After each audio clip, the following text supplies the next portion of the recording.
Welcome to Scarlet Tavern. Grab a drink, take a seat, and let's begin. Welcome, fellow Earthlings and extraterrestrial enthusiasts, to another mind-bending episode of Scarlet Tavern. Today, we're diving into the mysterious and stylish world of the Men in Black.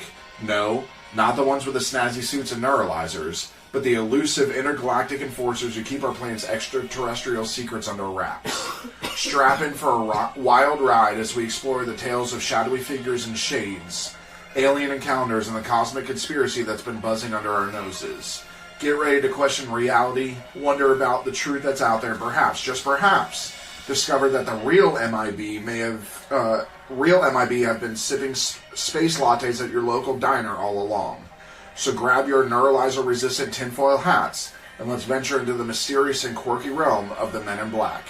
This is Scarlet Tavern. Alright. I will be drinking from the bottle straight today. Okay. So, we are back with the Men in Black. Here comes Men in Black. Now that we lost all viewers. Wow. Okay, so, we're just going to get right into it. Throughout history, Men in Black have appeared in the wake of UFO sightings, clad in dark suits and including an air of mystery. Their motives vary, but their presence remains an enduring enigma.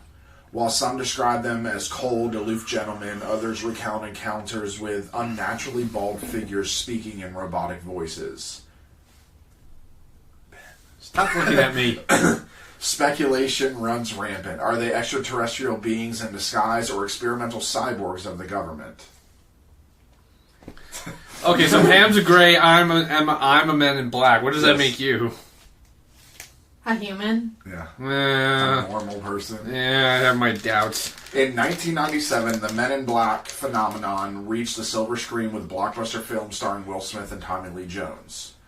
Yet, for conspiracy theorists and ufologists, the fascination predates Hollywood's portrayal. Albert Bender's encounters, detailed in Gray Barker's book, painted a sinister image of the Men in Black.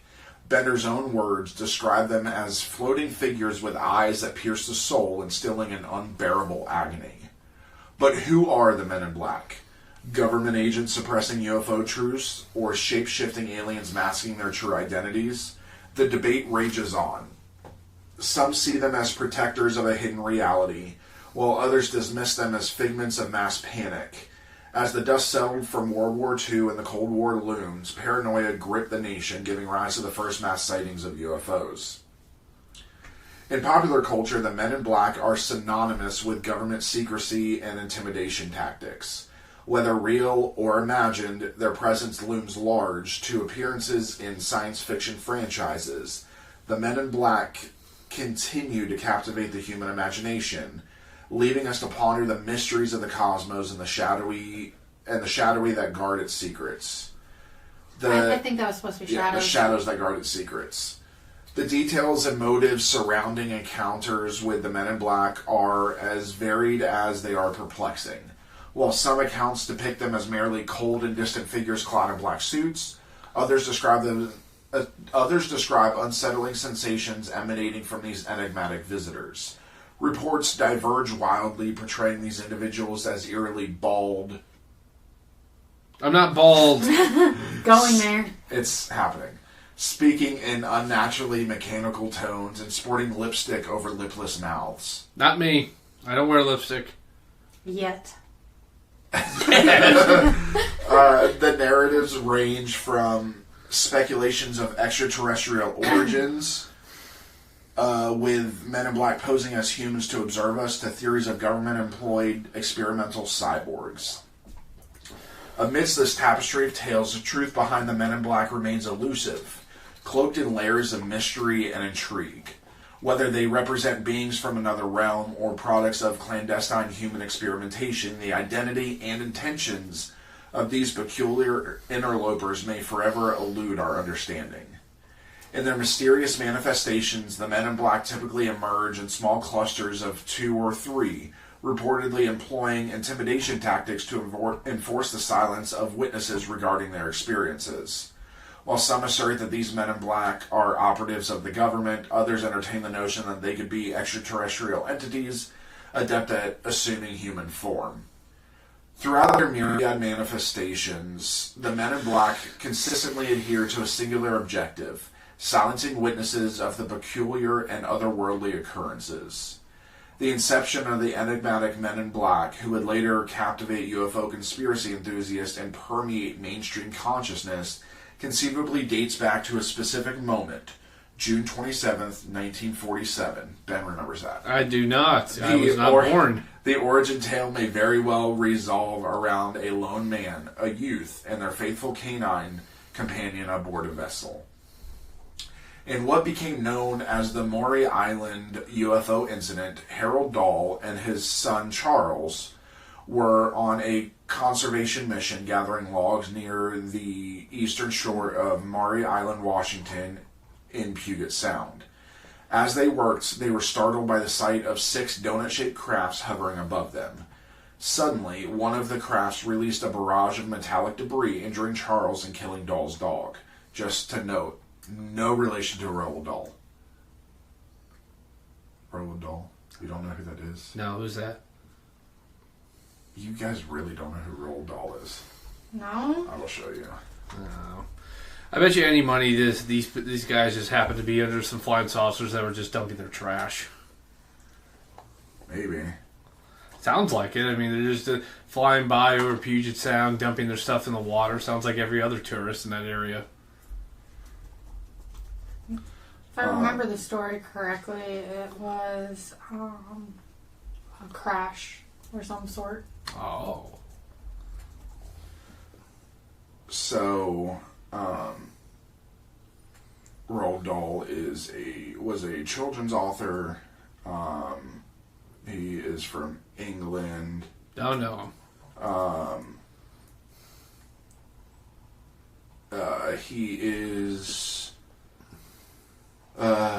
He created Matilda. He okay. created, I don't know, this small book called Charlie and the Chocolate Factory.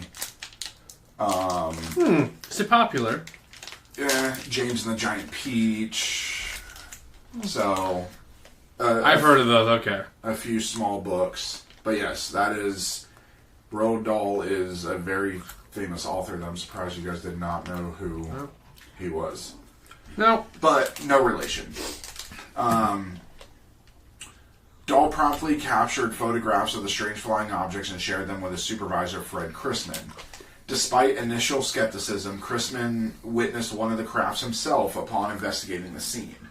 Shortly thereafter, Dahl claimed to have been visited by a mysterious man in a black suit who said to him, "What I have said is proof to you that I know a great deal more about this experience of yours than you will want to believe." The man then warned him against discussing the incident, issuing a dire threat. I would have been very confused by what that had just said. What? That's the point. Subsequently, Dahl's story attracted the attention of various authorities, including Air Force agents who sought information on the encounter. Despite Dahl and Chrisman later claiming the incident was a hoax, suspicions lingered, with the FBI even compiling a report on the matter. Well, evidently he didn't take the threat seriously because he initially told everybody. Yeah. Years later, Dahl... Well, this was after Chrisman. He told Chrisman. Years later, Dahl recanted his confession, alleging it was made under duress. The enigmatic events of the Maury Island incident continued to captivate conspiracy theorists and ufologists, shrouded in mystery and speculation. While the Maury Island incident initially garnered limited attention, it was Gary Barker's book that catapulted it into prominence. However, it wasn't merely the retelling of Dahl's account that ignited the Men in Black fascination. Rather, it was Barker's intriguing connection of Dahl's narrative to that of a young man named Albert K. Bender that sparked widespread intrigue. Albert Bender embarked on a groundbreaking endeavor, establishing the International Flying Saucer Bureau, IFSB, renowned for its publication Space Review. Albert Bender claimed to have been visited by 3 enigmatic figures garbed in dark suits, as reported by Live Science. These mysterious visitors admonished him to halt his investigations into UFOs. Shortly thereafter, Space Review ceased publication, leading many to speculate on Bender's abrupt departure from the UFO scene. While some attributed the magazine's demise to financial constraints, others posited a more sinister explanation, the intervention of the Men in Black. The tale of Bender's encounter with these shadowy agents took on a haunting quality in the subsequent retellings. Bender recounted a chilling experience in which he found himself besieged by a sensation of dizziness, only to perceive dark, shadowy shapes materializing into the form of men clad in black attire. Their eyes emitted an eerie glow as they communicated telepathically, coercing Bender into forsaking his research and destroying his findings.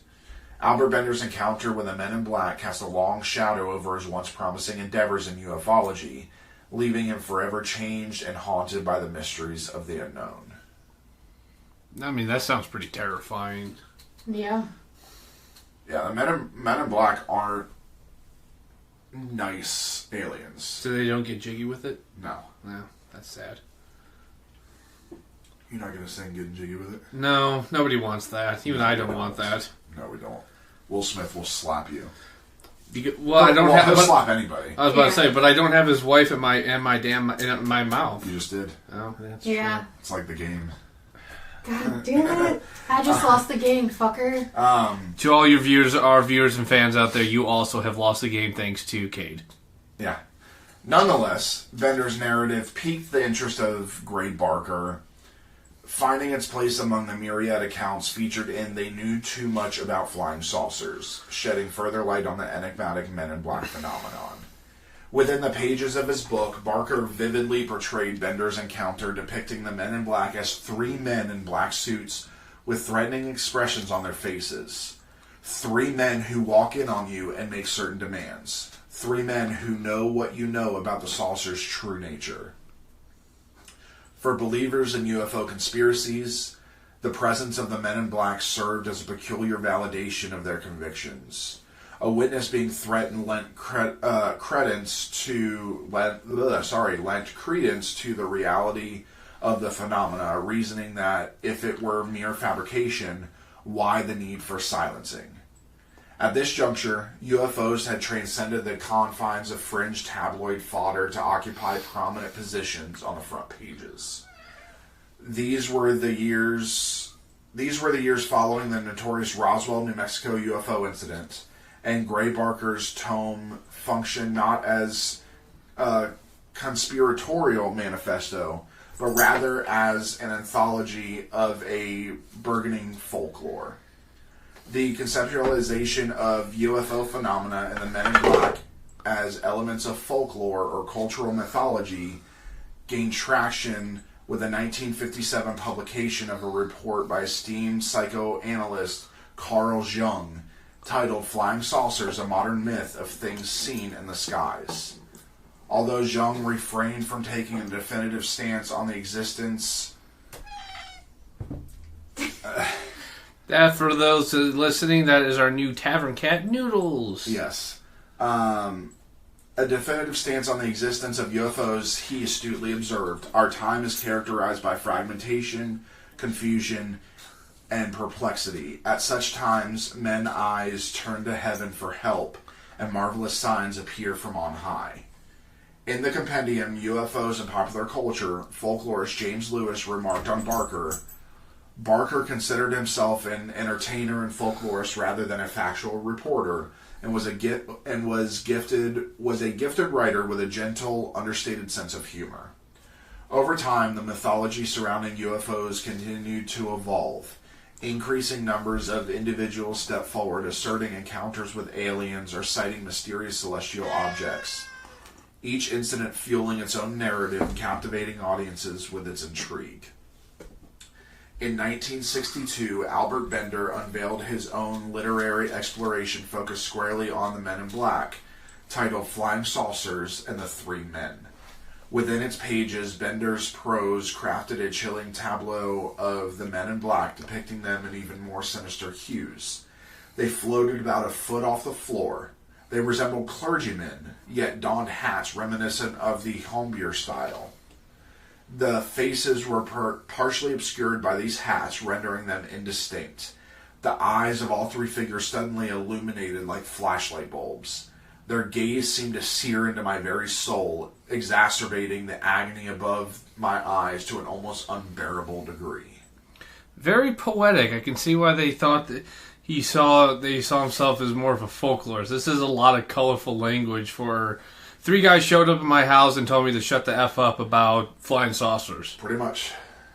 Now, UFO stories have evolved alongside cultural shifts, finding expression in various forms of media such as films, television shows, novels, comics, and video games. These narratives, often tinged with mystery and wonder, captivate audiences and propel the exploration of extraterrestrial themes to new heights. From tales of alien encounters to speculative discussions on the nature of life beyond Earth, the realm of UFOs has been a rich tapestry of imagination and intrigue. Similarly, the phenomenon of the Men in Black has undergone a transformation over time, reflecting changing perceptions and cultural contexts. Initially perceived as enigmatic government agents issuing cryptic warnings to those involved in UFO sightings, the Men in Black gradually evolved into figures of myth and folklore, straddling the boundary between the known and the unknown. Their mysterious appearances, clad in dark suits and exuding an aura of secrecy, have captivated the imagination of enthusiasts and skeptics alike. Phil Patton's observation in 1997 offers insight into the narrative evolution surrounding the Men in Black phenomenon. As the release of Men in Black, the movie, coincided with Patton's reflections, it highlighted the transformative power of storytelling, from the early days of press reports to the realm of folklore, comic books, and ultimately blockbuster films. This metamorphosis, reminiscent of the childhood game of telephone, underscores the dynamic nature of myth-making and its impact on cultural consciousness. We should do a best damn game night of telephone. Yes. We should. I think that'd be great.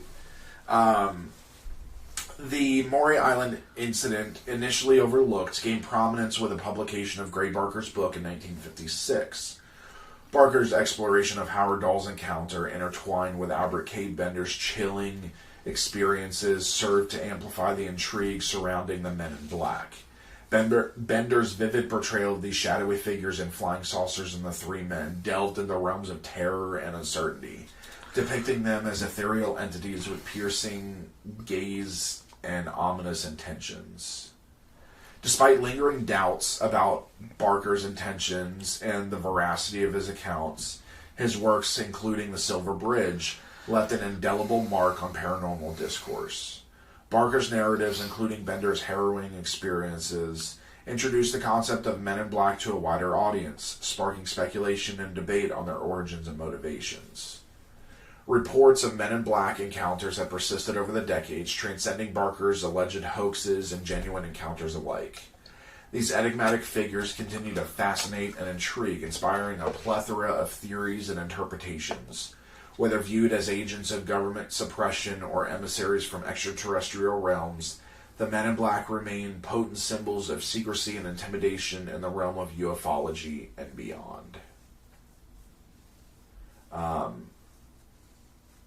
So here we're going to talk about specific encounters of individual MIB, like Dan Aykroyd. Who you all may know from the Ghostbusters. Yes. Amongst other great movies he's made. Many, many great movies. So Dan Aykroyd has come forward with a story about how he was taping a show about the paranormal. He stepped out to take a phone call from Britney Spears, who was asking him to appear on SNL with her, Saturday Night Live, when he noticed a black Ford parked across the street. A tall man stepped out of the Ford and stared him down. Aykroyd turned away for a moment and then turned back to find the man in the car had completely vanished. After he finished his call, he returned to the studio to learn that his show had been canceled and he was ordered to stop filming immediately. Some doubt his claim, but Aykroyd says he knew what he saw and maintains that there was some kind of connection between these MIB and the end of his paranormal show.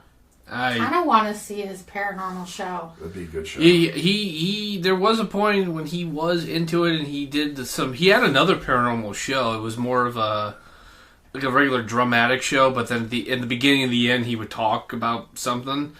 I love Dan Aykroyd. Mr. Aykroyd, if you ever happen to hear this, I mean no offense, sir, but this doesn't even really qualify. I don't think this even really qualifies as an MIB. He says it does, but this could, for all we knew, that could have just literally been some guy in a dark suit who saw Dan Aykroyd and was staring at him for reasons unknown, and then he finds out his show got canceled. I mean, I hate to say it, but shows get canceled all the time in networks with little or no reason. Yeah, but not even to finish the season. Oh yeah, some shows have been shut down in mid-production because they ran out of money. They decided that this isn't going to work. The test audience don't like it. It's just there's 1,000,001 reasons why a show will get shut down in mid-production, and they tell them to stop because nobody wants to pay the extra overtime to the crew. I mean, let's be honest. Dan Aykroyd has been known to do some psychedelics. He's very open about his drug habits back in the day. And that's not that's not a judgment on Dan Aykroyd. No, but I mean now he's a big advocate for anti-drug initiatives. Yeah, I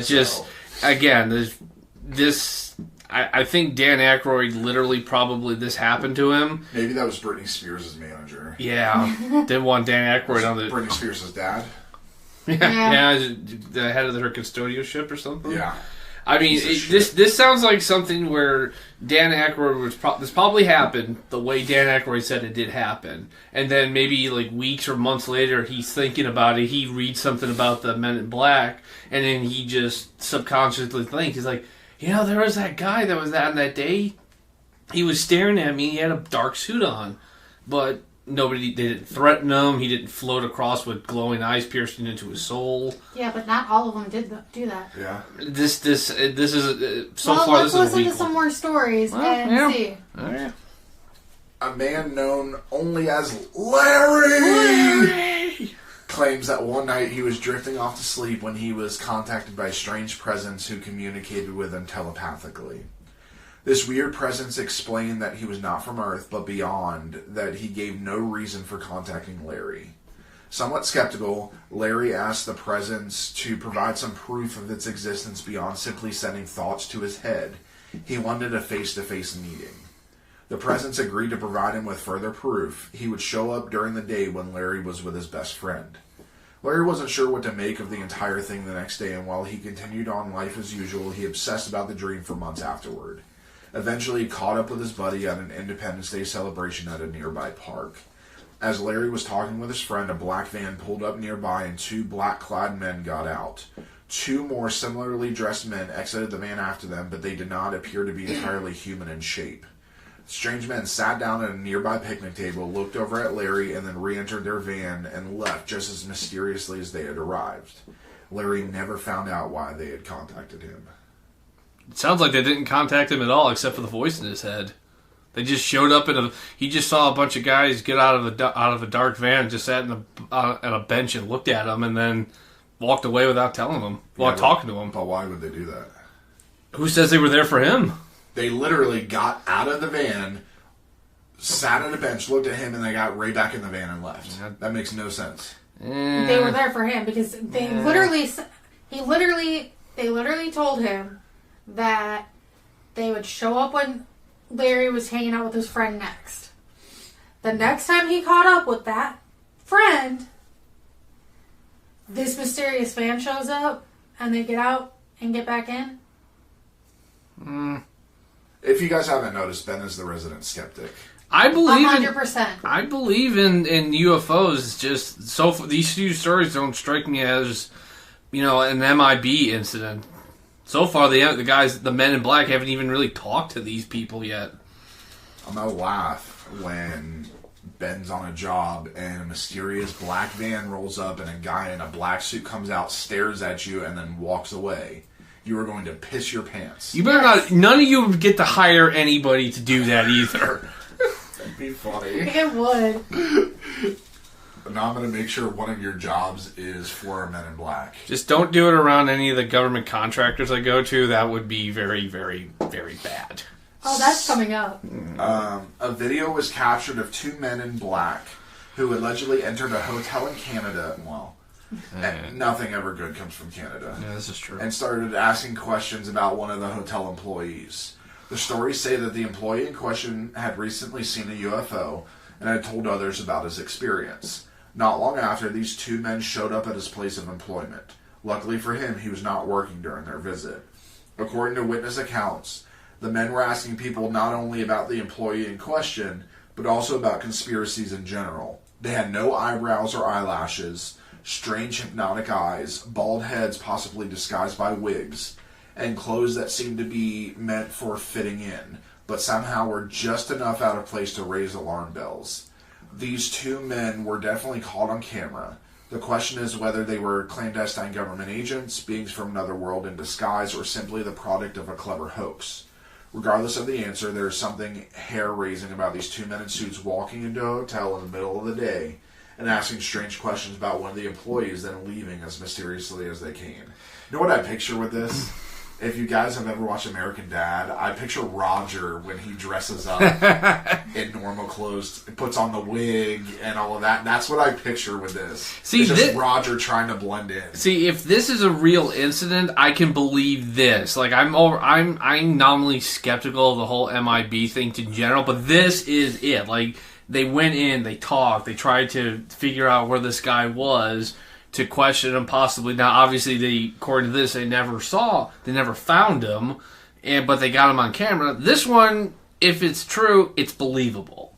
More so than just Dan Aykroyd's outside, he sees a guy staring at him, and suddenly his show's canceled. It must have been the MIB who canceled the show. One good thing did come out of Canada. Ben's favorite hockey team, the Toronto Maple Leafs. I regret nothing. That freaking hurt. So, an anonymous postal worker from Washington, D.C. was out delivering mail one day when he decided to stop and eat an apple. When he was finished, he looked around for a trash can and finding none, decided to just toss it onto the ground. Acceptable. It's biodegradable. Yeah, it's for the birds. And animals will eat it. Yeah.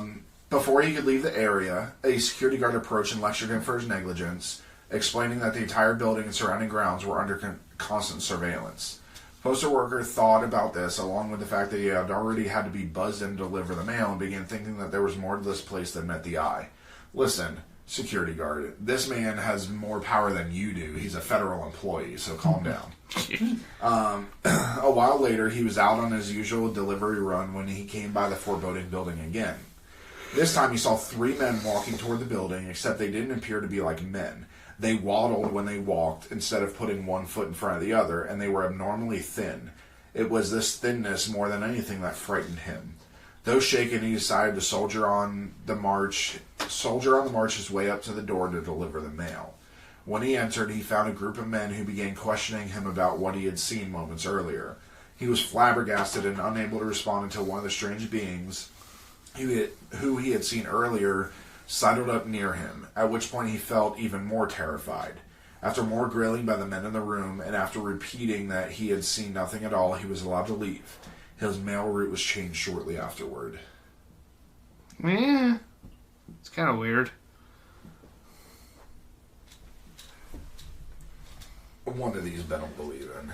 I believe this next one he's 100% not going to believe in. In most stories, the Men in Black are malevolent, intimidating entities who only appear briefly after someone sees something they weren't supposed to. But that's not always the case.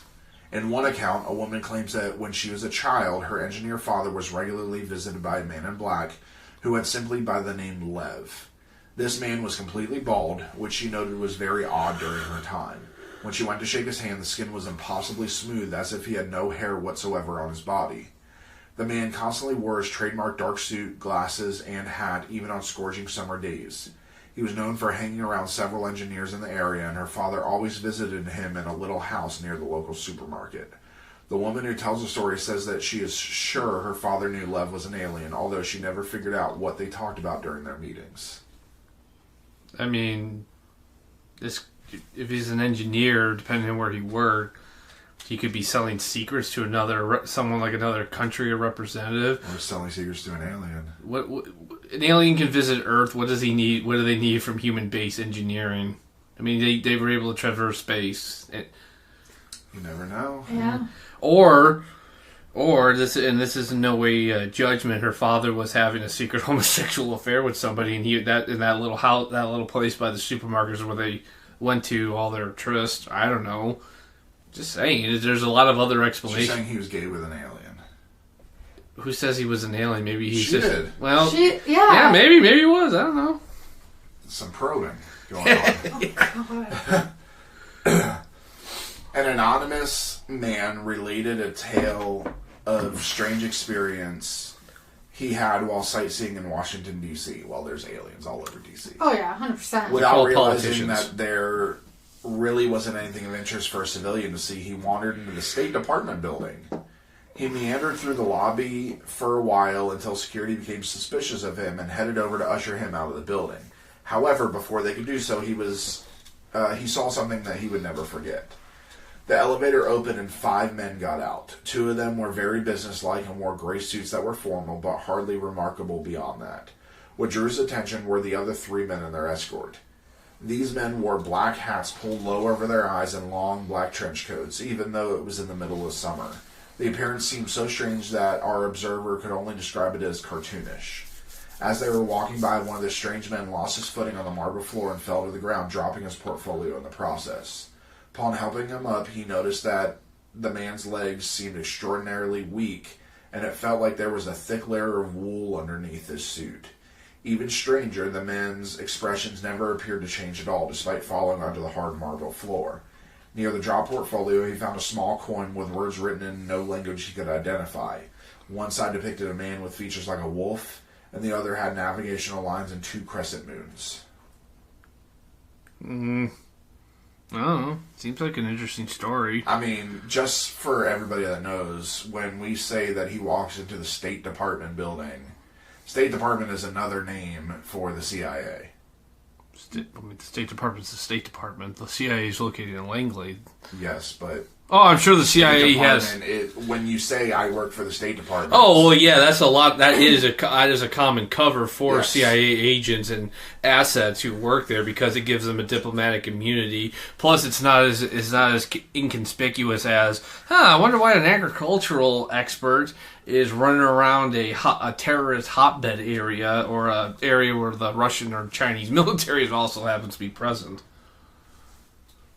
Normally, the sneaky men who appear after UFO sightings are dressed all in black, but one tale from Essex, England, they chose gray suits. William Shearer, not Shatner, claimed to have seen a UFO, and a few days later, 2 men showed up at his house. One of the men stayed by the car and maintained an intimidating presence while the other grilled Shearer about his experience. On his first visit, however, the man seemed more concerned with gaining permission to enter Shearer's home than the answer Shearer was giving him. The man spoke in a strange voice that seemed flat and expressionless and had extremely pale skin. This, along with the oddly intimidating behavior, was enough to scare Shearer, and he chose not to let them into his house. Fortunately for him, his experience was not yet at an end. The men ominously proclaimed that they would visit him again, and not long after, they turned up at his work. They made it clear that they wanted to talk about UFOs and once again asked permission to enter. When Shearer turned them down again, the men vanished and never returned. Although Shearer believes that since then his phone has been tapped. They were vampires. Yeah, they wanted to. They needed permission to enter. Oh, yeah. Vampires need permission to enter. Vampiric aliens. That's not a scary thought. No. For those let you know, Kayde is also a DM on our D&D stream, which airs on Sunday. You can all watch it on Twitch. Fuck. No, book 8. Oh yeah, that's book number 8. Also, okay. Oh, okay, and also book number 8. Although Kayde is also a very prolific writer, although I'm still not discounting vampire aliens to show up some form in our D&D campaign. So, this one though of this, I can believe this happening because this sounds like an MIB incident. He wants to get in. One guy's trying to get in. One guy's intimidating him. The gray thing, the only oddity is that he's wearing gray. But then again, gray. Sometimes there are shades of black that could just be confused for gray. Let's discuss one of the cryptids that Ben totally believes in. I really do not. Oh no, this is actually not about one of the I know, cryptids. but Ben totally believes in the Loch Ness Monster. I really don't. Loch Ness has always been a place of mystery and intrigue. Many people believe that the depths of the lake contain a primordial creature from the early days of the earth, and some have dedicated their lives to proving its existence. One man named Frederick Holliday was well known for being passionate about the study of cryptozoology and has spent years looking for evidence of creatures in the lake. Perhaps paranormal phenomena are more connected than we might have thought, because while out investigating the lake for the Loch Ness Monster, Holliday had an experience that he would never forget. Holliday looked up on a hill near the lake and spotted a strange man dressed all in black in a black suit. While it wasn't remarkable for people to sightsee along the lake, Holliday was struck by the fact that the man seemed to be looking directly at him. He was profoundly disturbed and reported feeling malevolence from the being that was staring him down. Before he could do anything, there was a bizarre noise, and the man was gone as mysteriously as he had appeared. Just 1 year later, Holliday was back at the loch for further studies when he had a heart attack. As he was being carried to the ambulance, he passed over the exact place where the strange man had been standing, and he whispered, "Air salt." He did not list for that. He did not. No, he didn't. I don't buy this one. I mean, maybe some creepy guy was staring at him, on a hill in Scotland as he was trying to find, a creature that doesn't exist. But I mean, this doesn't. Again, he didn't even see an alien. So why is there a Men in Black guy following him or staring him down? Maybe it's an alien. Nessie's an alien. Actually an alien. Nessie's an alien, huh? Or what if what people think is the Loch Ness Monster is actually an alien ship that crashed? Nah, I still don't buy that. I don't buy a lot of shit. I'm gonna go drown you in the loch, and then you'll finally know that there's something down there. Yeah. So that's where I don't believe in the Loch Ness Monster. I believe that there is something in there. Oh, there's. I don't think it's necessarily a prehistoric creature. I've heard theories that it's It's where Atlantis is. Yeah, I've heard theories that I think it was a fish, sturgeon. Sturgeon get pretty big. But yeah, exactly. Not that big. No, it's not giant like a dinosaur. Sturgeon don't get that big. No, but the phenomenon people who have gone to Loch Ness have gone out on boats, just regular boating, because Loch Ness is a big lake where people go regular vacationing and everything who have nothing to do with Nessie, and they have said, I've seen something weird at the surface. They can't see it. It's not like a dinosaur head coming out of the water, but they can't explain it. But sturgeon do get pretty big, and they're kind of ugly looking. And if you don't know your fish, it kind of looks pretty weird when you see it. They taste good. I'm They gonna do? surprise you guys. I've never eaten sturgeon. I believe in Nessie. You believe in the dinosaur in the Highlands of Scotland. Yep. We're going to... Okay, everybody. The Scarlet Tavern will be saving up for a trip to Scotland where we will visit... Does that mean I'm getting into the fucking lake? Oh, absolutely. Okay, I'll go dive in the lake. We will go fishing on Loch Ness. I will dive in that lake. Listen, I've dove and swam with sharks. I've fought alligators.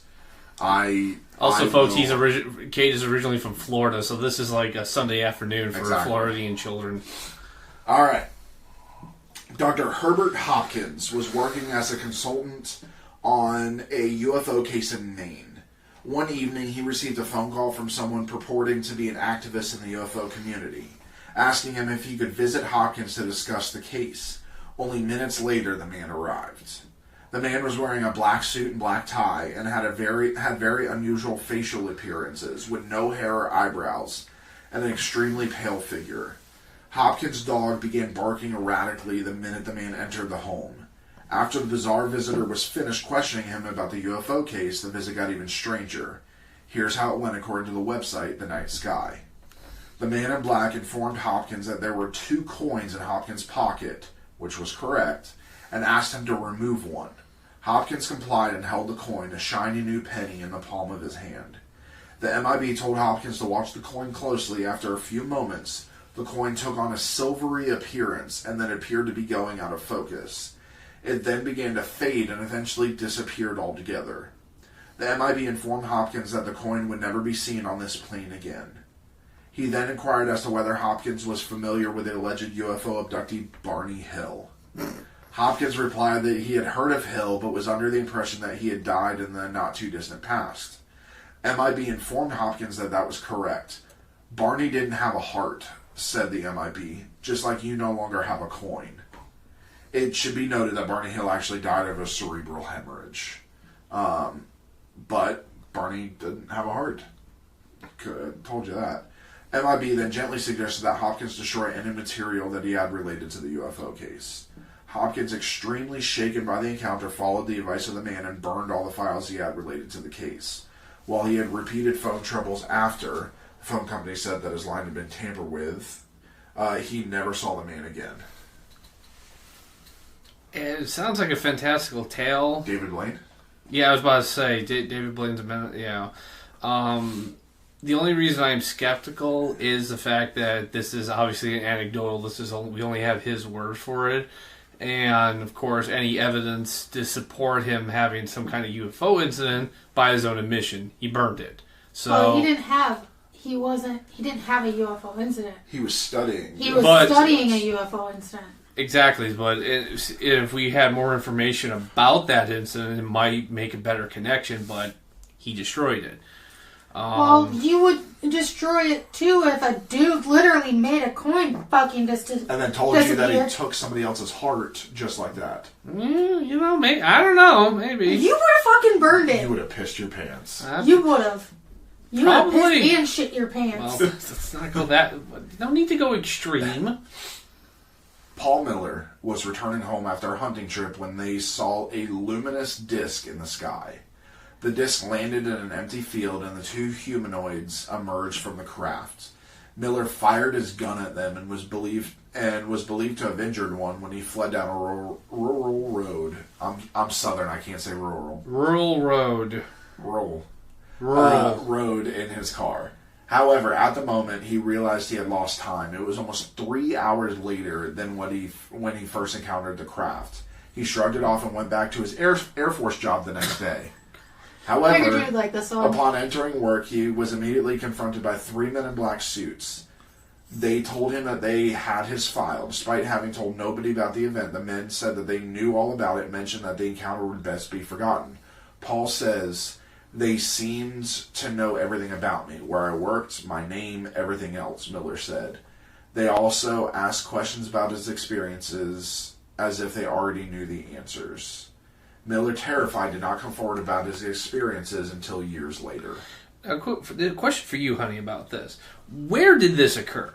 Like, did it say? It didn't say. It didn't say? No. Because depending on the location, if he's already working for Air Force, my theory, this is my little, like, an alternative. But this does actually support the MIB theory that these are government agents. What if that was an experimental aircraft and he shot at the test pilots and those men were from that project or whatever and they intimidated? How would he have lost time? That's a good question. That's the only part of it, but it's still, I don't know. But everything else fits with the government. I mean, who knows if the government has some type of temporal flux technology? Or maybe he passed out from the fact that he just shot something that he didn't understand. Maybe. Danny Gordon was a radio personality who had become interested in a flurry of Wythe County, Virginia UFO sightings. Multiple people across the county claimed to have seen bizarre objects in the sky, and Gordon decided to investigate. Gordon became obsessed with getting photos of the objects, including one time where an entire school bus of students saw the UFOs flying over a shopping mall as Gordon took photos. Eventually, Gordon snapped a few photos at extremely close range that allegedly verified they were not of this world. However, strange things began to happen to Gordon. He received a phone call from a man who claimed to be ex-military and warned him that his research could cost him everything and urged him to stop for his family's sake. Gordon was also interviewed by 2 men in black suits who claimed to work for a magazine publication. Not long after the interview, Gordon realized all his photos were missing. He contacted the magazine for information, and they claimed to have never heard of him, much less commissioned an article about him. Not long after, Gordon suffered a heart attack, and his doctors warned him that all the research and stress was jeopardizing his health. Gordon gave up the story, and he was never bothered again.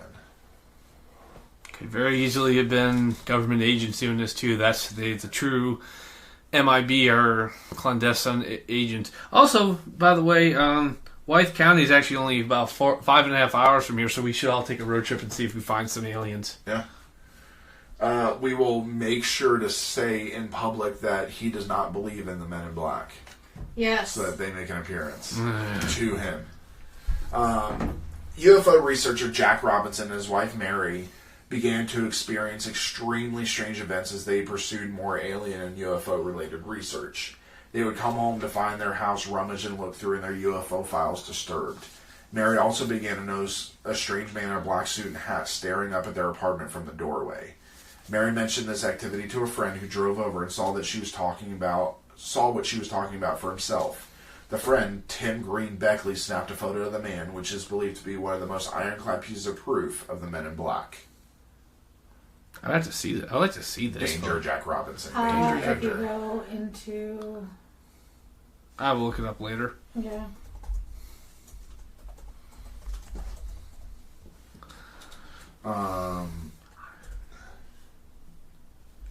Let's see.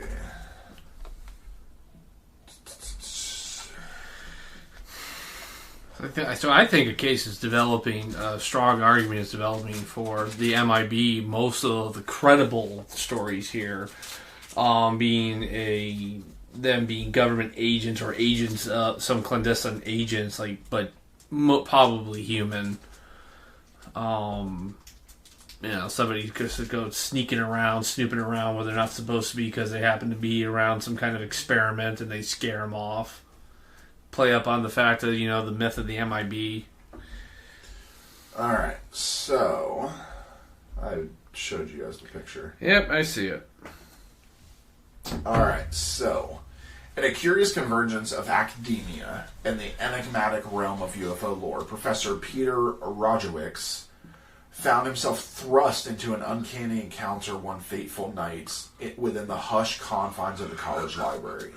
As he delved into the pages of a UFO book recommended by a colleague, Rojewicz's solitary pursuit was interrupted by an unexpected visitor, a mysterious figure cloaked in darkness, whose sudden presence sent a chill down the professor's spine. The stranger wasted no time in probing Rojewicz about his interest in UFOs, his inquiries laced with an intensity that bordered on fervent obsession. Perturbed by the intrusive interrogation, the professor offered a tepid response, confessing his lack of genuine fascination with the subject. Yet, instead of easing the tension, his words seemed to stoke the stranger's ire, prompting a vehement outburst regarding the paramount significance of UFO phenomena. Just as abruptly as he had appeared, the enigmatic figure departed, leaving Rojewicz unsettled and disconcerted. However, the disquieting episode did not end with the stranger's exit. As the professor ventured through the deserted library in search of solace, he was met with an eerie emptiness. Librarians, guards, and patrons all conspicuously absent, leaving him to navigate the silent halls alone. Perplexed and unnerved, Rojewicz returned to his seat, grappling with the surreal experience that had unfolded. Yet as swiftly as it had begun, the strangeness seemed to dissipate, with the library soon returning to its bustling normalcy. Decades later, Rojewicz would share his unsettling tale, convinced that his encounter had been with none other than a Men in Black operative, an encounter that continues to intrigue him as he seeks others who may have walked a similar shadowy path. Sounds like you just met a weirdo in the library, but... but how did all these people disappear and then reappear? Literally, everybody disappeared, it went quiet, and then all these patrons and librarians and security reappeared. That is strange, but I'm not... We're assuming that part of the story is factual. I mean, who's to say he didn't make it up? I mean, like you said, it's kind of hard a normally busy library just suddenly just disappear, and then suddenly he sits back down, and then, everything's back. In the intriguing saga of Jim Templeton, a seemingly ordinary day of capturing family memories on film in the 1960s, you remember that? I really don't. Led to a series of perplexing encounters that would linger in the annals of UFO lore. Templeton's snapshot of his daughter near Berg Marsh catapulted him into the spotlight when the image revealed an inexplicable figure resembling an astronaut in the background, a phenomenon immortalized as the Solway Firth spaceman. Have you guys seen? Yeah, it's weird. He's like, isn't he like standing in the background? So it doesn't say it but Kodak actually verified the film, and it was authentic. So there was no tampering with it. Here is. Yeah, it's yes, I've seen it. It's a weird one. Yeah, it is considered an authentic picture.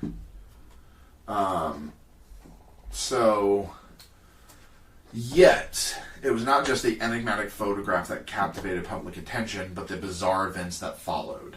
Shortly after the photo's emergence, Templeton found himself confronted by two mysterious individuals purporting to be government agents designated only as number 9 and number 10, which this is synonymous with MIB, is calling themselves by numbers.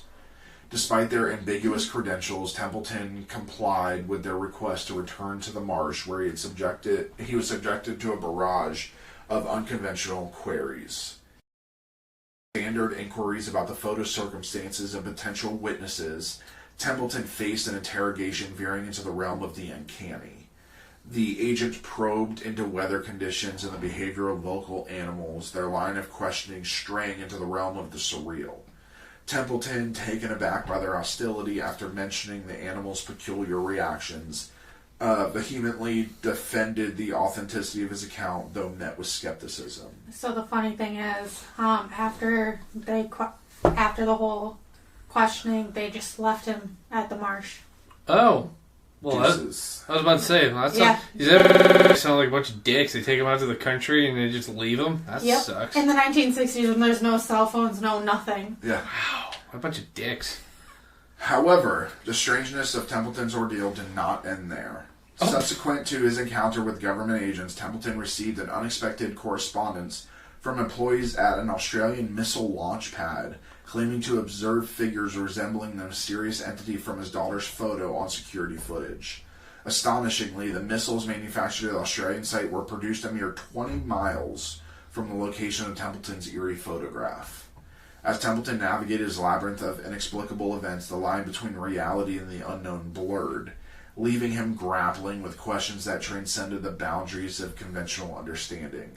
This tale serves as a testament to the enduring allure of the unexplained and the enigmatic forces that beckon from the shadowy depths of human experience. So with the animals, essentially they were acting like scared. They were hiding and stuff. Well, so Pamela will get this more because this is actually similar to something we've seen on Star Trek. When Starfleet wants to observe a not as developed culture, but they want to make sure they're invisible, they will wear special suits that make them blend in with the environment.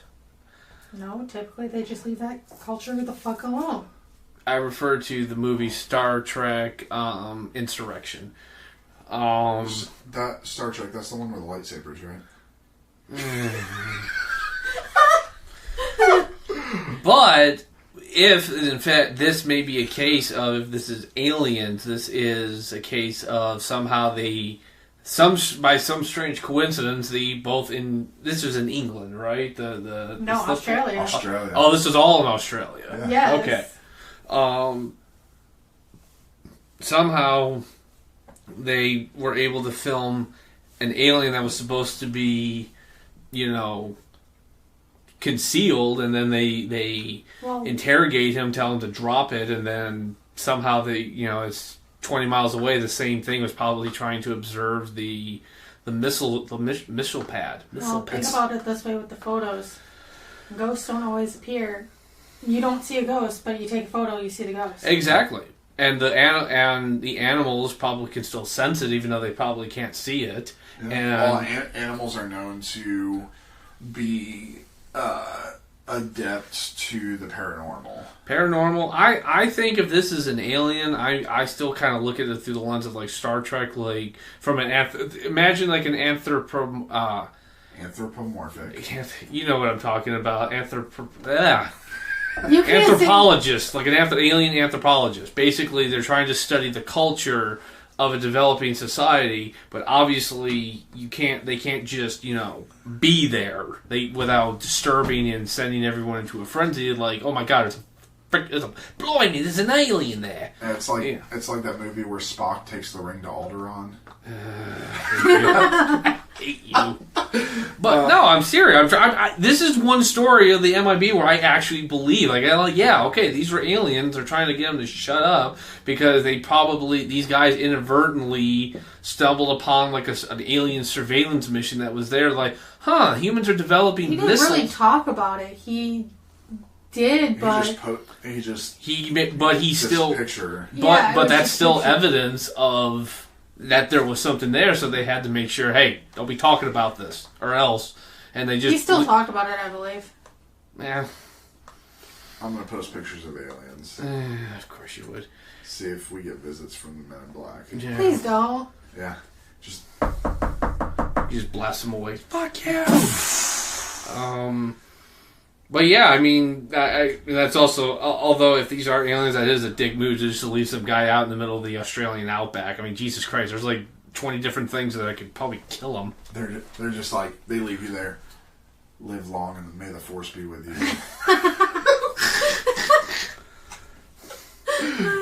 And one ring to rule them all. They give me shit for not believing most of these stories, but I find one where I'm like, yeah, I believe it, and now I'm getting shit for it. Exactly. Welcome to my life, everybody. It's because you are a Men in Black. I am not, and well, if I'm a Men in Black, she's a gray alien. Fuck you, asshole! Hey, you're the one who keeps looking at me like, where's her describing that might be? That's why Ben is so weird, because... he's an alien. He's an alien. There's a lot of other reasons why I'm weird. That's true. It's the psychedelics he did in the 60s. You hear that, Army? Shut up! You hear that, U.S. Army? I wasn't even alive in the 60s. It's those psychotropics. You do realize you're going to probably need to be tested for drugs. Yeah. Alright, so. Thanks. With that, we are going to end tonight. We want to thank you for visiting the Scarlet Tavern. Remember to turn in your glasses, push in your seat, and as always, tip the bard. Good night, everybody. Good night. Good night.